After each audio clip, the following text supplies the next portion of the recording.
fossils and how they are formed.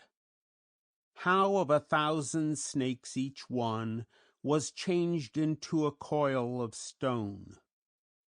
Fossils are the remains, or even the indications, of animals and plants that have, through natural agencies, been buried in the earth and preserved for long periods of time. This may seem a rather meager definition, but it is a difficult matter to frame one that will be at once brief, exact, and comprehensive. Fossils are not necessarily the remains of extinct animals or plants. Neither are they, of necessity, objects that have become petrified or turned into stone. Bones of the great auk and rhytina, which are quite extinct, would hardly be considered as fossils, while the bones of many species of animals, still living, would properly come in that category, having long ago been buried by natural causes and often been changed into stone.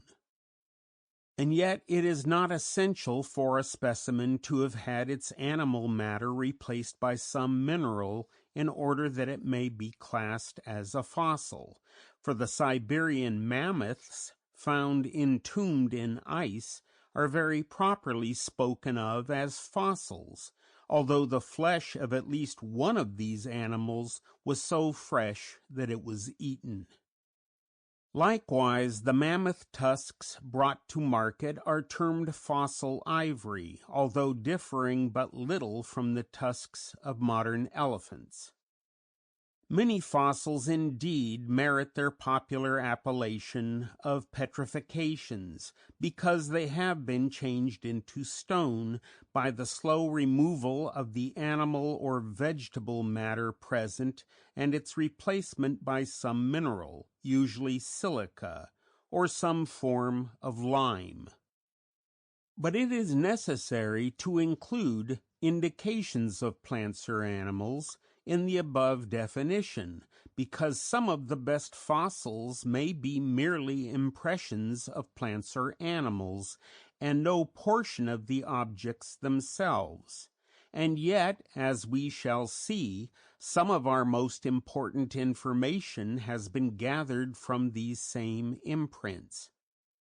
Nearly all our knowledge of the plants that flourished in the past is based on the impressions of their leaves, left on the soft mud or smooth sand that later on hardened into enduring stone. Such, too, are the trails of creeping and crawling things, casts of the burrows of worms, and the many footprints of the reptiles, great and small, that crept along the shore or stalked beside the waters of the ancient seas. The creatures themselves have passed away, their massive bones even are lost, but the prints of their feet are as plain today as when they were first made.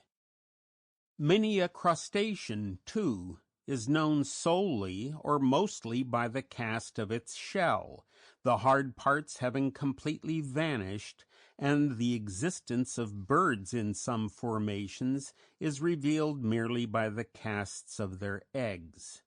And these natural casts must be included in the category of fossils. Impressions of vertebrates may indeed be almost as good as actual skeletons, as in the case of some fishes, where the fine mud in which they were buried has become changed to a rock, rivaling porcelain in texture.